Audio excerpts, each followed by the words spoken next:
Terima kasih Tuhan. Haleluya Yesus.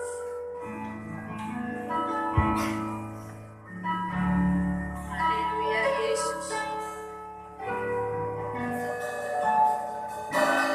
Allah yang setia, Bapa yang mulia, kasih-Mu besar Tuhan.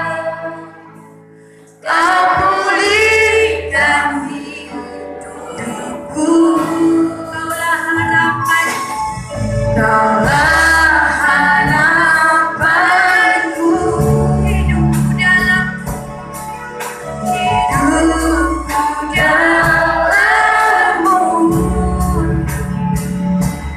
terima kasih Tuhan, Kau selamatkan hidupku, dengan apa aku balas segala kebaikan-Mu. Segenap hatiku menyembah-Mu Yesus, ku bersyukur padamu, dengan apa aku balas segala kebaikan-Mu. Segenap hatiku menyembah-Mu Yesus, bersyukur padamu selamanya. Mari dengan segenap hati, segenap jiwa kita akan menjadi sungguh-sungguh kepada Tuhan. Kau Allah yang setia, Bapa yang mulia,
memberikan kami akal budi supaya kami memahami apa yang akan Tuhan berikan, apa yang akan Tuhan berikan hikmat dalam hidup kami. Kami manusia lemah ya Tuhan, tidak berdaya. Kami ingin dibekali, kami ingin dipuaskan oleh firman-Mu. Karena Engkau Allah yang berkuasa. Hamba-Mu yang akan memberitakan firman Tuhan ini. Kami sadar manusia yang lemah, penuh kekurangan, tapi karena Engkau Allah yang Maha Kuasa, Engkau memberkati bibir mulutnya Tuhan. Engkau memberikan hikmat, akal, kemuliaan dari Tuhan. Dan firman Tuhan yang akan kami dengar sesuai dengan apa yang Allah inginkan dalam hidup kami. Terpujilah Engkau Tuhan. Dan kami sadar juga Tuhan ada kuasa-kuasa kegelapan roh jahat yang berusaha mengganggu kami, yang berusaha mengganggu konsentrasi kami. Kami bersama-sama kami mau tolak di dalam nama Yesus. Tuhan hancurkan, Tuhan keluarkan dari tempat ini. Biarlah kami dengan bebas, kami dengan penuh sukacita mendengar firman dengan penuh berkat. Kau berkati hamba, berkati kami semua, pendengaran konsentrasi kami. Semua kami serahkan di dalam nama Tuhan Yesus kami berdoa. Haleluya. Amin.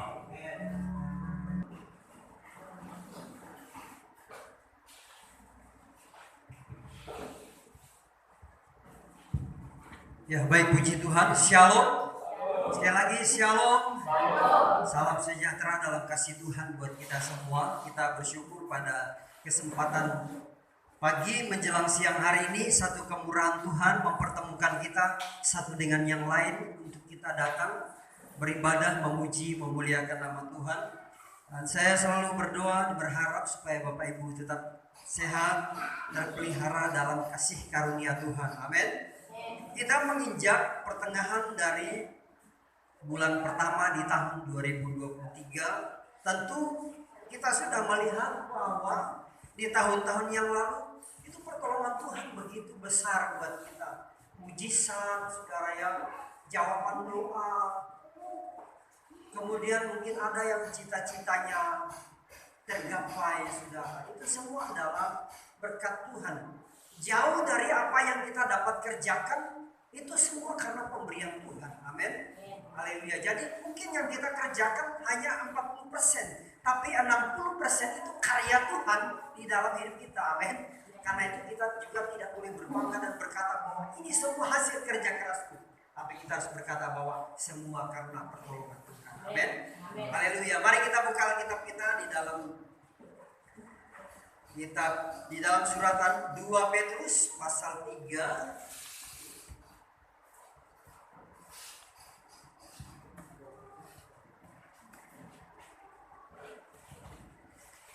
Dalam suratan 2 Petrus pasal 3, hari ini kita bicara tentang menjadi gereja yang bertumbuh. Menjadi gereja yang bertumbuh.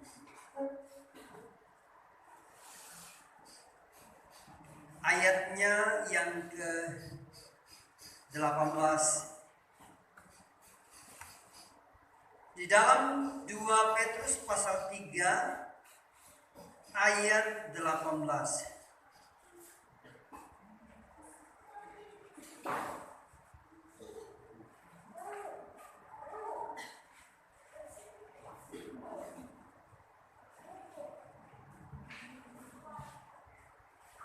Saya baca dari ayat 17 saja Bapak Ibu ya, sebab ayat 17 dan 18 itu saling berkaitan. Di dalam 2 Petrus pasal 3 ayat 17 dan 18,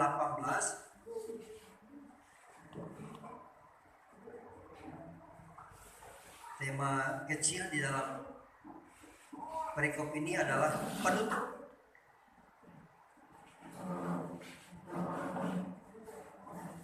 Tetapi kamu saudara-saudaraku yang kekasih, kamu telah mengetahui hal ini sebelumnya.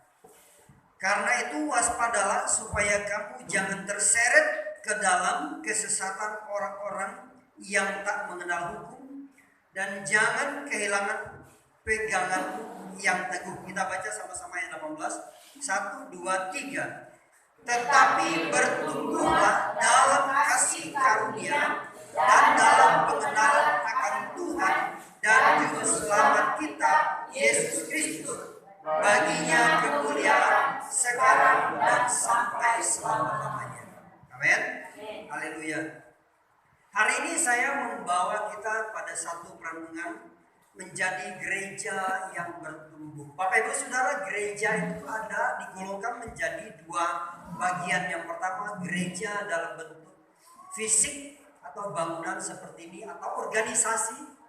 Tetapi ada juga gereja dalam bentuk rohani, yaitu adalah kita sendiri pelakunya. Jadi kita adalah disebut gereja. Sebab di dalam Alkitab di akhir zaman Yesus akan datang kembali dan menjemput gerejanya, disebut sebagai mempelai wanita, mempelai perempuan. Jadi gereja atau kita adalah mempelai wanita yang kemudian akan disandingkan dengan Tuhan Yesus di dalam awan-awan kemuliaan dan hidup dalam 1000 tahun damai, kemudian pindah lagi dalam kekekalan, Bapak Ibu Saudara. Jadi ada 1000 tahun damai itu, di mana 1000 tahun damai itu damai, tidak ada lagi kita alami situasi-situasi misalnya panasnya politik, kekurangan uang, tidak ada lagi sakit penyakit, saudara. Dalam 1000 tahun damai, di mana proses Tuhan akan menghancurkan semua bumi yang lama, saudara, dan termasuk semua antikris,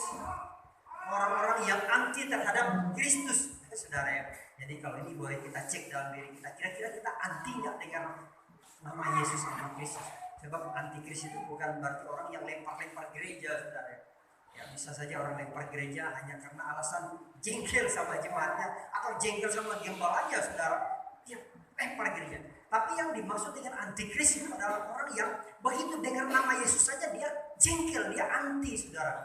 Ya, jadi ada penolakan itu semua antikris, sehingga mereka kemudian akan melakukan pemberontakan secara frontal sesuai dengan rasa sakit yang mereka alami di hati mereka. Disebut antikristus. Tapi nanti 3,5 tahun sebelum mereka kerja, kita sudah disingkirkan. Orang yang penuh dengan Roh Kudus itu disingkirkan ke dalam satu tempat di mana 1000 tahun damai, saudara. Tapi hari ini saya tidak bahas itu karena itu cukup panjang materinya, saudara. Tapi satu saat kalau ada waktu kita juga boleh bahas juga, sebab saya percaya kita juga itu penasaran, saudara, bicara tentang eskatologi atau cerita tentang akhir zaman. Tapi hari ini saya membawa kita pada satu perenungan di mana tadi gereja digolongkan menjadi dua. Bisa adalah diri kita, setiap pribadi itu disebut gereja Tuhan.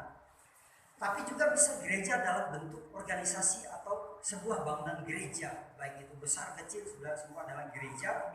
Tapi hari ini kita bicara tentang gereja secara rohani, yaitu adalah fisik kita, dan nanti yang kedua adalah gereja secara fisik, organisasi, saudara. Yang pertama, saudara, Tuhan katakan di dalam ayat firman-Nya melalui penulisan Petrus. Dalam Petrus ini adalah sebuah nasihat-nasihat di mana banyak hal penyesatan terjadi menjelang hari Tuhan.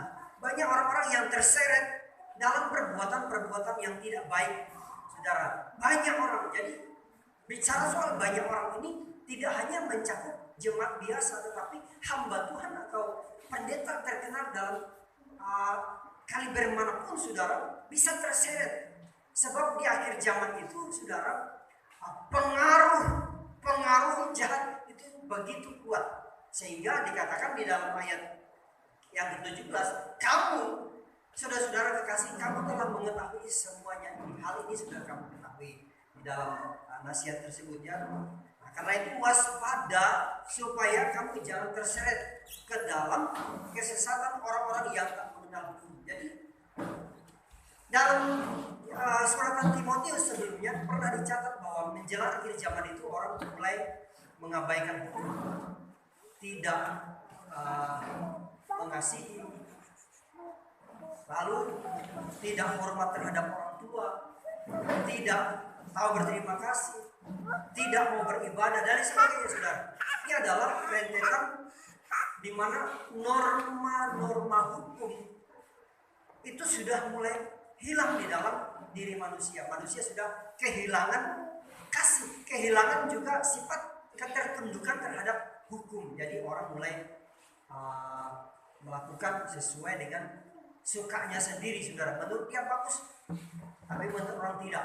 Tapi karena menurut dia bagus, dia kerjakan. Padahal bagi orang itu sesuatu yang merugikan. Nah, ini adalah sifat dia kerjakan, saudara. Tetapi ayat firman Tuhan bilang, kamu jangan terseret. Karena itu kamu waspada. Artinya kita berhati-hati. Jangan sampai ada perilaku-perilaku yang jelek kemudian kita ikuti, saudara. Karena tiap hari kita lihat. Lalu kita merasa ini sesuatu yang biasa. Padahal itu sudah di luar dari kebiasaan yang baik. Jadi jangan sampai kita mulai melakukan hal ini, saudara. Itu berawas-awaslah kata firman Tuhan. Sebab menjelang kedatangan Yesus, semakin hari semakin banyak pengaruh-pengaruh yang buruk, saudara. Tetapi di dalam ayat 18, tetapi bertumbuhlah dalam kasih karunia dan dalam pengenalan akan Tuhan Yesus Juru Selamat kita. Tetapi bertumbuhlah dalam kasih karunia dan dalam pengenalan. Jadi ternyata kekristenan itu tidak hanya cukup pada satu garis start di mana kita sudah terima Yesus, saudara. Tetapi setelah kita dalam tahap pertama ini terima Yesus, maka kemudian ada tingkatan selanjutnya di mana kita harus berusaha mengenal Dia. Kita kenali. Sama seperti kita dalam sebuah keluarga, dalam sebuah pernikahan, saudara ya. Kita kenali pasangan kita. Kita kenali orang-orang terdekat kita, saudara. Sama seperti seorang hamba Tuhan, gembala, dia kenali satu persatu.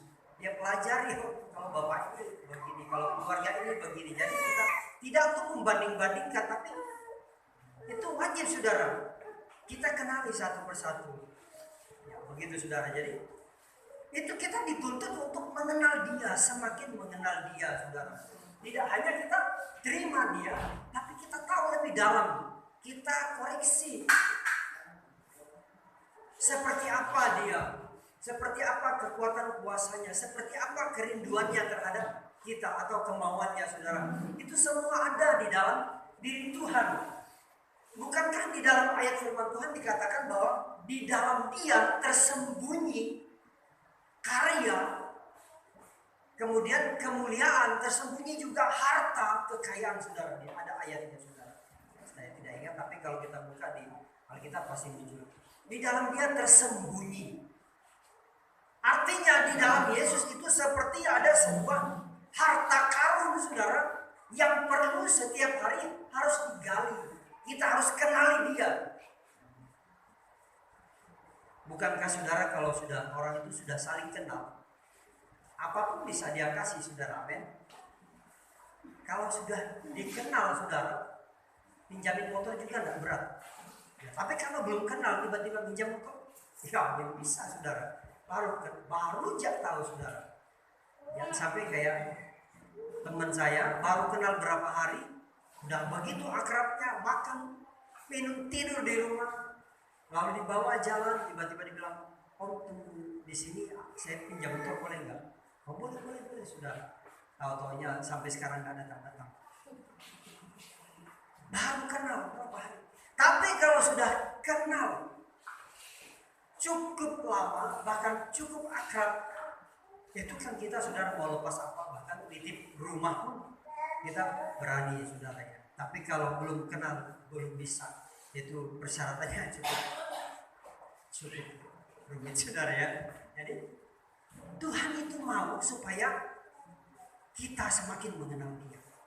Kalau Dia kenal kita, nggak kenal, saudara. Nggak perlu kita menjelaskan siapa diri kita, saudara. Tuhan itu tahu pribadi kita. Bahkan di dalam kitab Yeremia dikatakan, sebelum aku membentuk engkau dalam rahim ibumu, aku sudah mengenal engkau. Dalam ayat firman Tuhan itu.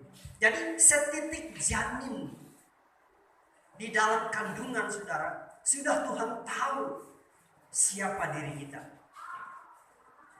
Jadi kalau kita bisa terlahir hari ini, kita itu istimewa di mata Tuhan. Amin.